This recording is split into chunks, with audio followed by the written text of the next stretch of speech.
Hello all, I welcome you from the other side of the United States, or about 5 days in the past, because that's when I'm recording this video.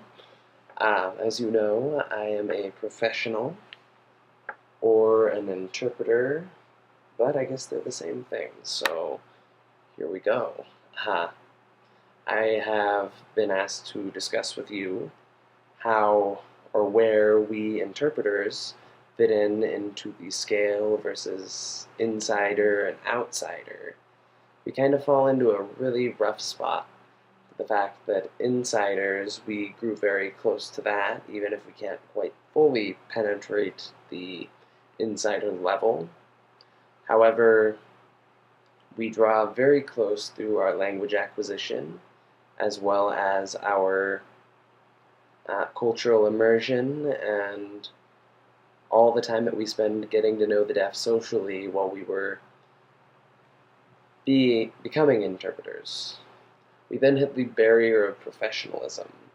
Professionalism requires confidentiality, it requires being completely unbiased to where we are giving communication back and forth, and it is overall something we need as a profession to be able to set us aside from being a helper model. So, definitely necessary. Unfortunately, though, that means that we don't follow all of the deaf cultural and social norms. We can't say, oh yeah, Susie down the block, she had to go to the doctors for A, B, C, D, E, because that would be breaking confidentiality.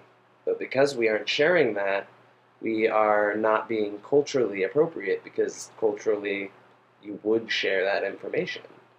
So that is how the insider and outsider fit goes. And I guess going over to the outsider side, we definitely facilitate communication and make things a lot more simple uh, as far as harder services go, like the doctors or counseling or any of these various uh, places that an interpreter might be needed. We help assist that, and therefore we're not full outsiders because we have a very deep understanding of the culture and we understand the language, so we are somewhere on the in between, and we don't quite fall into either one, which I guess is why we are the half breeds. Another example that you are limited in interpreting is if you do have friends in the deaf community, when you do have moments that you need to interpret for them, it can be a little more difficult.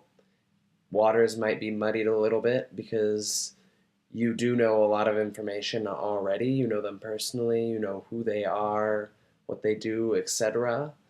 And if you're interpreting for them, you're privy to find out a lot more personal information that they might not be quite so comfortable sharing with the entire community. Because the deaf community, sharing personal information is a necessary, but of course there's a thing or two that you don't really care to have go out to everybody. An interpreter is privy to that information when they are on the job, so that's a bit of a sticky situation that can be minimized by involvement in the deaf community, which is sad as an interpreter or half-breed, but you have to make concessions to be a part of both cultures or be a bye-bye interpreter model. As I had mentioned before, there is a difference in culture, and that leads to different ways of explaining and going into detail on things and sharing information about everything.